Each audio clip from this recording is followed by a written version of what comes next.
Pace e bene, salam damai dan kebaikan.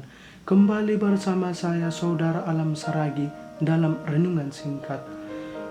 Bacaan yang saya renungkan hari ini diambil dari Injil Matius bab 26 ayat 14 sampai 25 dan kitab Yeremia bab 50 ayat 4 sampai 9a.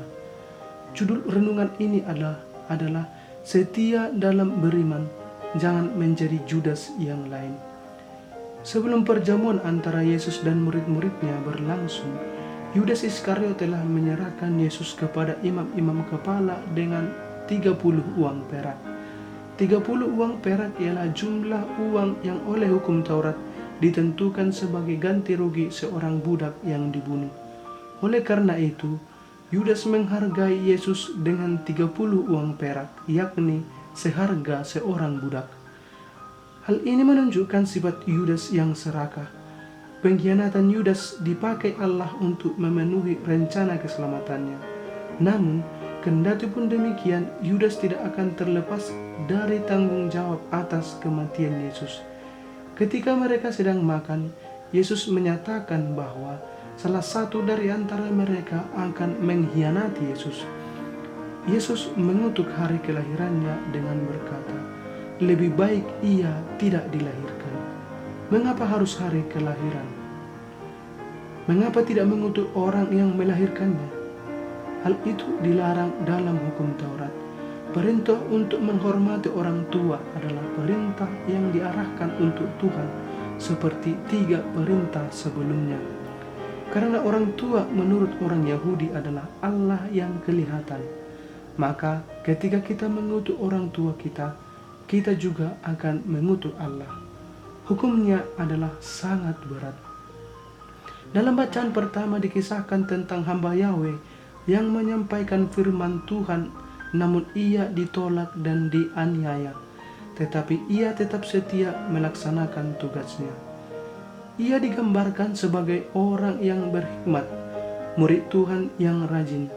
Ia diberi tugas mengajar orang yang takut akan Tuhan, yakni orang yang takwa akan Tuhan dan orang yang sesat hidupnya dalam kegelapan.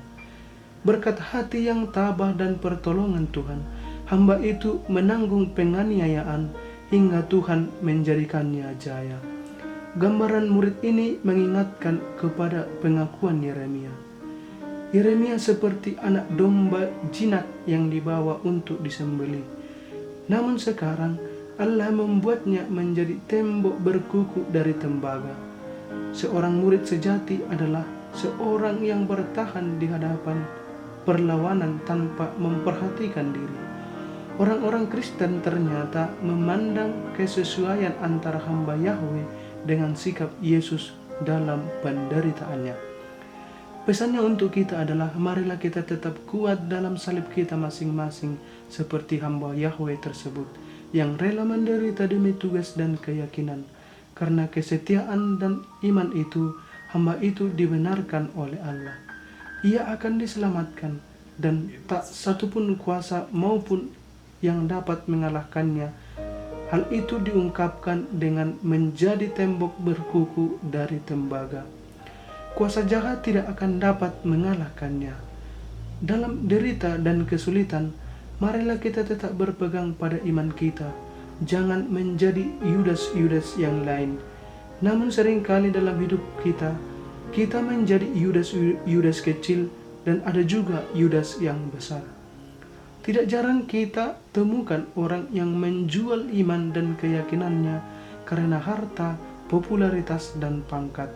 Mereka menjual Yesus dengan pangkat kolonel atau jenderal. Mereka menjual Yesus agar terkenal. Kita menjual dan mengorbankan mutiara demi sebuah metasi. Kita menjual hal yang lebih berharga dengan hal yang sederhana dan tidak berharga. Kita mengetahui semua keindahan dan kemewahan yang ditawarkan dunia ini tidak akan kekal, tetapi Tuhan itu kekal. Mungkin saja kita dapat bersukacita tanpa kekurangan apapun selama 75 tahun, tetapi selebihnya kita menderita. Tetapi kita kadang tergiur dengan kesenangan yang sementara itu. seperti Yudas yang tergiur dengan 30 uang perak. Air ludah kita keluar mendengar jabatan yang tinggi, pangkat yang tinggi, uang yang banyak. Kita juga sering bertindak sebagai Yudas-Yudas kecil. Bagaimana caranya? Dengan bertindak tidak jujur, kita telah menjual Tuhan yang kita imani. Dengan mendendam, kita menjual Tuhan kita. Dengan menjelek-jelekkan orang lain, kita menjual Tuhan kita. Dan kita menelanjangi Yesus kembali. Ketika bertindak demikian, maka orang lain akan mencemoohkan Tuhan kita. Kita juga mudah meninggalkan iman karena alasan juru. Seperti otomatis kita harus mengikuti iman calon suami. Kita sulit bertahan dalam iman kita. Ada orang yang semasa mudanya menjadi pionir-pionir gereja yang tangguh, aktif dan selalu ambil bagian dalam segala kegiatan gereja, selalu ada dan memberi hati untuk gereja, tetapi dengan mudah meninggalkan apa yang ia perjuangkan dengan alasan juru. Marilah kita bertanya, apakah segala yang kita perjuangkan selama ini tidak berarti apa-apa? Apakah itu hanya menghabiskan waktu luang kita?